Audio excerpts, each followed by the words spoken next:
Let's do another Dirty Dart video. Seems to make people happy.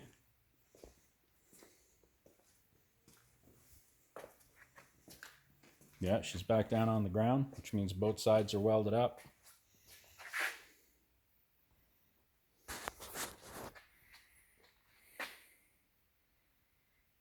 Yeah, there's only so much room in a shop. Anyway, there's nothing glamorous about this, so we don't have to be too crazy with the editing or videoing or directing of video, whatever you want to call it. You saw all this done when it was up on the hoist. So basically on the other side we did a rocker panel. Now I've only got a 3-foot bender here. So I did a 3-foot piece and I did a second 3-foot piece. And then we cut off the difference and rounded the end. That's not where you join it. You should join it just a few inches ahead of the door gap, but it's fine. That's where we're joining it. It's just a patch-up job, and it bends down and goes everywhere it would have went stock. Now we did have, where these cars are notorious to take a, to do what they do, so we had to weld that in. There's a little hole there at the back. You're gonna have to come in later and weld that. But we'll do that when we do the pillar. It's really solid around the side, but right here you can see what happens. So we're going to cut a chunk out and weld that up as well. Which means I'm going to have to take that interior panel off and move the carpet over. And we're going to take the door off. Just so we can make sure we get it good. But I also got to take this fender off. There's something up in underneath it pushing up on the front corner, and it won't allow it to sit down. So because I got to lift the door, we're not going to bother with pins. There's not a lot of movement, but there is some. But we'll take the fender off. We'll adjust the door. That's the height we want it, but it'll open close real nice when we adjust the hinges.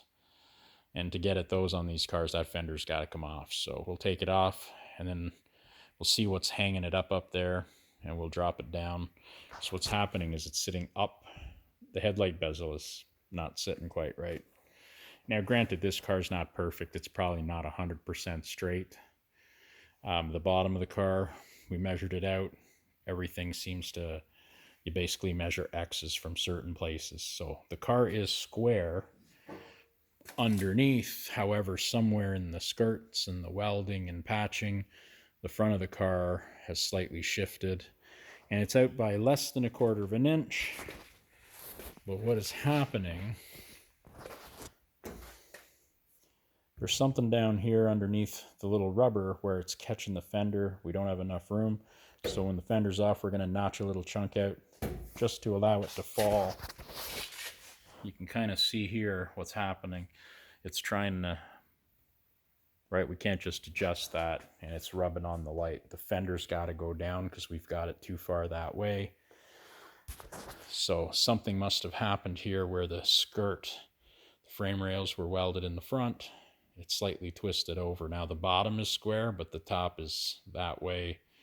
So we had to adjust everything over. Well, of course, this side adjusted over, good enough for this car. This is not a perfect car. We know this. We've done videos on this car already, but it's a very cool car. So we'll notch that little corner out to let that rest. We can line up our hood.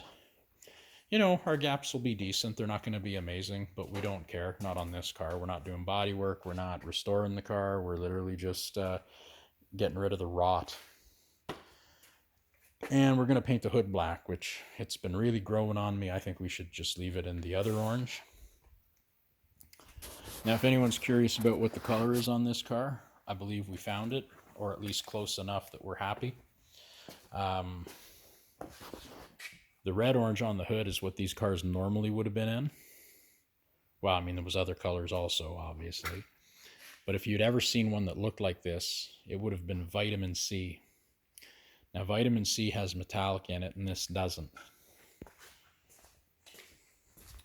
However, Mopars in the 70s and 80s had a color called sunrise orange.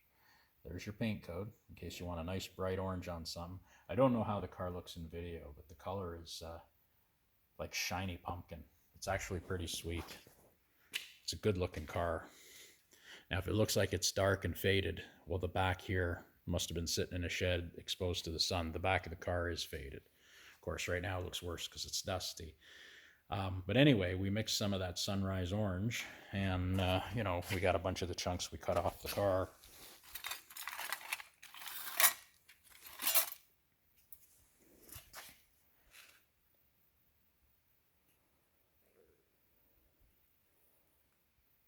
But yeah, that's the same color. So we're going to paint that from the shadow line down, and no one's going to be none the wiser. So that gives you some idea if you want a nice bright 70s Chrysler color. But anyway, when we took the color card and we put it against the vitamin C, it almost looked perfectly identical. The only difference is there's no metallic in it. Yeah, look at that. It's like orange, but then here and here it's just faded away. You come down the side and then you've got much brighter orange. So you could probably get some of that back with a buff and all that other stuff, but we're not doing that, right? This is a down and dirty driver with a 4-gear in it, and you know, it's going to be driven and played with. It's a cheap muscle car, which is something you don't see much anymore. Could you restore this? Absolutely. Quarters, doors, proper rocker panels, a little bit of inner structure. One floor pan was just kind of made and it's just a flat pan, so you'd have to replace that if you wanted it nice. There's some stuff underneath you could change, but everything's solid. So it's a good driver. This is you know, nice car to go ripping, go cruising, go to the strip. It's a 340 with a sure grip. You can take this you know, Saturday night to the drag races or whatever. Like, this is a pretty cool car. It's a good builder. You know, you could turn it back into a race car. You could turn it into a nice cruiser, or like I say, buy the 6 proper panels it needs and restore the body on the outside. There's options. It is a pretty neat car, but for everything it would take to get it there, is it worth it? I don't know. If you do this and clean it, it'll be nice. And honestly, you could probably block this out. And probably do a decent body job and paint on the car. There isn't 4 paint jobs on this car, which is nice. There's literally just this one, and then there's a few places where they touched it up and repainted some of the bottom. So yes, it's got filler in it and it's not real nice, but it wouldn't take you long to blast all that out, and you know, you could refill it, clean it up, old school body work, and then just repaint it. But if it were me, it's already got the new fenders. I'd do the doors, the quarters, and the rockers. But the fact that he went through all the process of putting the car together before doing the restoration, should this end up in my hands as it sits right now, I'd finish doing what I'm doing and I'd paint the bottom of the car and I'd drive it, because it's a great driver. And driving it is more fun than restoring it over the next 2 years while I'm busy doing everything else. So maybe down and dirty's the way to go. Again, affordable muscle car. So on a side note, that's our 69 Firebird frame. It's blacked out. It's good enough to go under the car, so we're happy. And I was going to sand this today and we didn't. It is what it is. Got too busy playing with the darts. It's a Mopar thing. You just can't stop. At any rate, thanks for watching. Cheers.